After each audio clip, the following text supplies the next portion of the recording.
புறப்பட்டதே அதுக்கு நல்ல காலம் நேரம் கூறும் உண்மை சிங்கம் ஒன்று புறப்பட்டதே உன்னோடு ரத்தம் சிந்த உண்மை உள்ள கூட்டம் உண்டு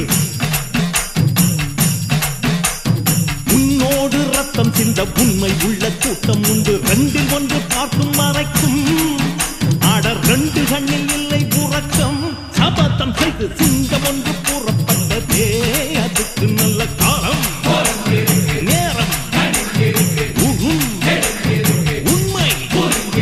சிங்கம் ஒன்று புறப்பட்டதே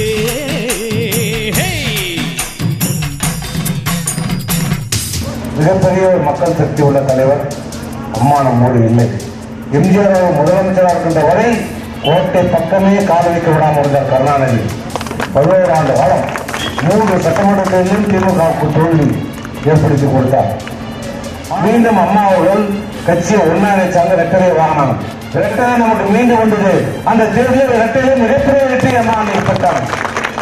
அப்ப நம்முடைய பலம் என்ன? ஒற்றுமை. இந்த தேர்தல் இது நமக்கு வாழ்வா சாவா தேர்தல். இந்த தேர்தலில் வெற்றி பெற வேண்டும். நிலையத்தின் மக்கள் பணியாற்று சொன்ன லட்சியத்தின் இப்ப நமக்கு இருக்கிற ஒரே எதிரி திமுக, மக்கள் விரோத சக்தி. திமுக விரட்டி அடிக்கப்பட வேண்டும். ட்விட்டர்லயே வந்துட்டு இருந்தாலே கட்சி நடத்தலாம், வெளியிலேயே வரதில்லை நாட்டில். என்ன ஒரு வெட்டி முடிக்கிற வேலைன்னு தெரியல. ஆனால் ஒரு முதலமைச்சர் இன்னைக்கு கொரோனா காலத்தில் அதிகாரிகள் எச்சரிட்டும் எல்லாரும் சொல்றாங்க வெளியில போறே ஜாக்கிரதையா இருக்கணும். இருந்தாலும் முதலமைச்சர் அவர்கள் இந்த நாட்டு மக்களுடைய ஆரோக்கியம் தான் முக்கியம், நாட்டு மக்களுடைய நலன் தான் முக்கியம் சொல்லி தமிழ்நாடு முழுவதும் ஒவ்வொரு மாவட்டமாக சென்று சுற்றுப்பயணம் சென்று இந்த கொரோனா தடுப்பு நடவடிக்கை மேற்கொண்டு வராரு. உண்மை சிங்கம் ஒன்று புறப்பட்டதே.